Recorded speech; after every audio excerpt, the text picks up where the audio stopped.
I'm Daniel, and today we're going to help you introduce yourself like a boss. No more awkward moments or nervous stumbles. Today is all about mastering self-introductions. And I'm Jennifer. We've all been there, right? That moment when you're asked to introduce yourself at a new job, in a class, or even at a social event, and suddenly your mind goes blank. Don't worry, you're not alone. Today we'll help you get past that. Exactly. We're breaking it down step by step to make sure your next self-introduction is smooth and confident. But before we dive in, don't forget to grab our free PDF guide. It's got all the tips and vocabulary you need to make your intro flawless. Link is in the description below. Okay, so let's start with the basics. What exactly is a self-introduction? Well, it's simple. Imagine meeting someone for the first time. You want them to know who you are, right? That's where a self-introduction comes in. Yep, it's like giving someone a quick preview of your life, a trailer. Whether you're meeting a new friend, starting a new job, or even joining an online group, how you introduce yourself really sets the tone. Exactly. Imagine meeting someone, and they just stand there in silence. Awkward, right? A self-introduction breaks the ice, and it's your first chance to show people a bit of who you are. You're basically the star of your own movie. And who doesn't want a star in their own movie? So Jennifer, why is a self-introduction so important in the first place? Well, it's all about first impressions, Daniel. You know the saying, you never get a second chance to make a first impression. It's so true. How you introduce yourself can make you seem confident, friendly, and approachable, or if you're unprepared, nervous, or uninterested. Exactly. And let's be real. We all want to come across as confident and likable, right? Plus, being prepared with a solid self-introduction reduces anxiety. If you know what you're going to say, you're less likely to stumble over your words. Absolutely. It's like having a GPS when you're driving in a new city. Without it, you're lost. But with it, you know exactly where you're going. Preparation is key. Perfect analogy, Jennifer. Being prepared not only helps you introduce yourself effectively, but also boosts your confidence in any setting, whether it's social, professional, or casual. And let's not forget, a memorable self-introduction can leave a lasting impression. People are more likely to remember you if you introduce yourself clearly and confidently. It's like leaving your mark. Totally agree. Whether you're meeting new classmates, going for a job interview, or mingling at a networking event, nailing your self-introduction opens the door to more opportunities and meaningful connections. So, in a nutshell, a good self-introduction is crucial. It helps you make a positive first impression, reduces anxiety, boosts confidence, and makes you memorable. Well said, Jennifer. Now that we've laid the groundwork, let's move on to the fun part. How to create the perfect self-introduction. We're going to break it down step by step. Awesome. Let's dive into the key components of a great self-introduction. All right, the first part of any self-introduction is, of course, the greeting. Jennifer, how would you greet someone in a formal setting? Oh, good one. If I were in a formal setting, I'd say something like, hello, good morning, good afternoon, or good evening. The trick is to match the formality of the setting. And remember, folks, good night is for saying goodbye, not for starting a conversation. Great point. In a formal setting, it's all about setting the right tone with a polite greeting. Now, let's switch it up. What about informal settings, Jennifer? How would you greet someone casually? For a casual setting, I'd keep it light. You could say, for example, hey, hi, or what's up? It's all about creating a relaxed and friendly vibe. Something like, hey, it's great to meet you, sets the tone just right. Exactly. Picking the right greeting for the situation is key. If you're in a formal setting, you don't want to go too casual, and vice versa. It's all about making the other person feel comfortable. Right, so that's our first component. Simple, but it sets the stage for the entire interaction. What do you think, Daniel? Are we ready to move on to the next part? Absolutely. Now that we've nailed the greeting, let's move on to stating your name. So, Jennifer, how would you typically introduce yourself? Well, if I'm in a casual setting or small group, I'd go with, I'm Jennifer. It's straightforward, easy to understand, and gets the job done. You can say, for example, hi, I'm Jennifer. Nice to meet you. How about you, Daniel? Any other approaches? If I were in a slightly more formal setting, I might say, my name is Daniel, or even, my name's Daniel. It adds a bit of formality, especially if you want to set a professional tone. For instance, good afternoon. My name is Daniel, and it's a pleasure to be here. It's all about the tone you want to create.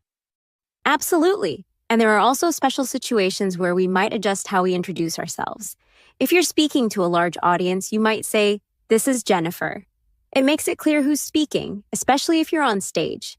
For example, "Good evening, everyone. This is Jennifer, and I'll be guiding you through today's session." Good point.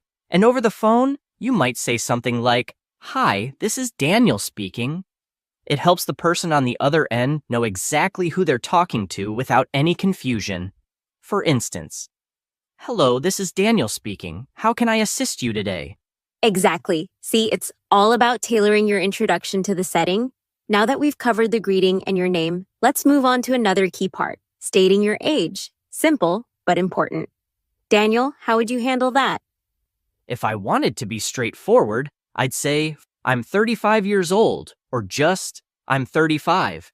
It's direct, clear, and to the point. Yep. And if you want to be a bit more general, you could say, "I'm in my late 20s, or "I'm in my mid-30s. It gives people an idea without being too specific, which is great if you're not into sharing exact numbers. For example, "Hello, I'm Jennifer, and I'm in my late 20s.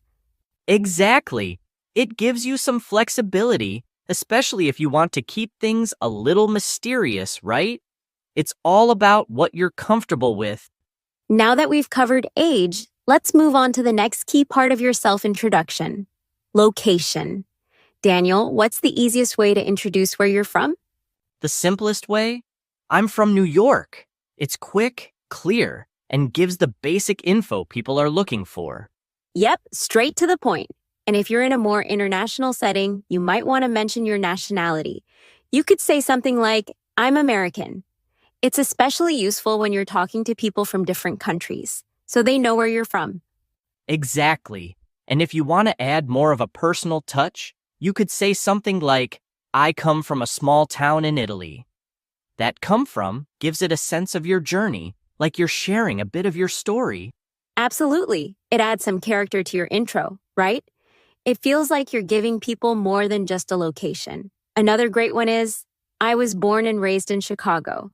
That highlights your strong connection to your hometown and shows people where your roots are. And if you've lived in multiple places, you could say, "I was born in London but raised in Toronto." It's perfect for showing that your life experience is split between two places. Totally. And if you grew up in one place but live somewhere else now, you could say, for example, "I grew up in Boston, but now live in San Francisco." This way, you're giving people a sense of your journey, where you started, and where you are now. Right. And if you're introducing yourself in a professional setting, you could say something like, "I'm originally from Paris, but now based in Tokyo." It's great for showing where you come from and where your career has taken you. Exactly. And if you want to add even more detail, you could say, for example, "I've been living in New York for the past 5 years. That way, you're not only sharing your current location, but also giving people an idea of how long you've been there. And if you've recently moved, you could say, "I've spent the last 2 years in Berlin." That lets people know you've been there for a while, but you're not originally from there. So as you can see, it's all about sharing just the right amount of detail for the situation. Sometimes you can keep it simple, and other times, diving deeper into your story can be more engaging. Right. Now that we've got location covered, let's talk about your qualifications and education. Jennifer, what's an easy way to introduce your academic background?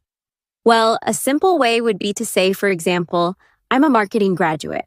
It's short, clear, and perfect for casual introductions. And if you want to add more specific details, especially in a professional setting, you could say, "I have a Bachelor of Arts in Marketing." This gives a more formal touch, which is great if you're in a business or professional environment. Exactly. And if you're still studying, you could say something like, "I'm currently taking a course in digital marketing." It's a great way to show that you're still learning and developing your skills. Yep, people love to hear that you're actively improving yourself. So remember, you can keep it short or add a bit more detail depending on the situation. Now, Jennifer, let's move on to professional information. How would you talk about your job and company?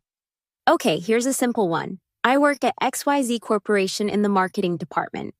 It's clear and gives both your company and department, which is perfect for formal settings. Exactly. And if you want to keep it even shorter, you could say, for example, I work for XYZ Corporation. This works well if the company's name is well known, and there's no need to specify the department. Totally. And if you want to focus more on your position, you could say, I'm a project manager at XYZ Corporation. This gives people a clear idea of both your job title and where you work. And if you're talking about the field you work in, you could say something like, I work in sales. This keeps things broad, perfect for when you want to keep it general. And if you want to highlight your specific role, you could say, I work as a deputy manager. It adds more detail to your introduction, especially if your job title is important in the conversation. Once again, it's all about sharing the right amount of information based on the situation. You can either keep it general or dive deeper into your specific role, whatever feels right for you. Exactly. Now, Daniel, let's talk about experience. How would you share how long you've been working in your field? Easy. You could say, for example, I have 10 years of sales experience. It's clear, simple, and gets the message across about how experienced you are. And if you want to phrase it differently, you could say something like, I've worked in sales for 10 years. This focuses more on the time you've spent in the field, which works great when you want to highlight your years of experience. Exactly. And if you're talking about experience in another field, you could say, I've worked in accounting for 3 years. It's a simple way to share your background, and it's great when switching fields. So it's all about tailoring the details to what's needed. You can give a broad idea or get more specific depending on what the situation calls for. Right. Now, let's move on to something a bit more personal. Family. How would you introduce your family, Jennifer? You could say, for example, I have a brother and a sister. It's an easy and simple way to introduce your family members. Exactly. And if you want to talk about the size of your family, you could say something like, we are a family of 5. It's perfect when you want to share a little more without going into too much detail. Right. And if you want to be specific about siblings, you could say, I'm one of 4 siblings. It highlights your position in the family. And if you don't have siblings, you could say, I'm an only child. Simple and straightforward. Okay, now we're down to the last part. Hobbies. How would you introduce your hobbies, Daniel? You could say, for example, I really like playing tennis. It's a quick and easy way to share something you enjoy doing in your free time. Exactly. And if you're passionate about your hobby, you could say something like, I'm a big fan of hiking. It shows that you really enjoy the activity. And if you want to show dedication to a hobby, you could say, for example, I'm a keen runner. That gives a sense that you're really into it. Once again, it's all about the level of detail you want to share based on the conversation. Keep it casual or dive deeper. It's your call. All right, that wraps up our guide on crafting the perfect self-introduction. Now, let's talk about how you can practice and improve your introductions. Yes, practicing is key to getting better. So, Daniel, what do you suggest our listeners do to practice their self-introductions? Great question. First, I encourage all of you to write down your own self-introduction using the components we've discussed today. Then you can practice in front of a mirror or record yourself to see how you sound. That's a fantastic idea. And once you've practiced, why not share your self-introduction with us? You can post it in the comments section below or reach out to us on our social media platforms. We'd love to give you feedback and support you as you improve. Yes, we can't wait to help you continue your English learning journey. Remember, the more you practice, the more confident you'll become in introducing yourself in any situation. That's right. Thank you so much for joining us today. We hope you found this episode helpful. Absolutely. Thanks for listening, everyone. Keep working on your self-introductions, and we'll see you in the next episode. Until next time, take care of yourselves, stay strong, and keep learning. We'll see you soon. Bye, everyone. Thanks for tuning in. And remember, your self-introduction is your chance to shine, so make it count.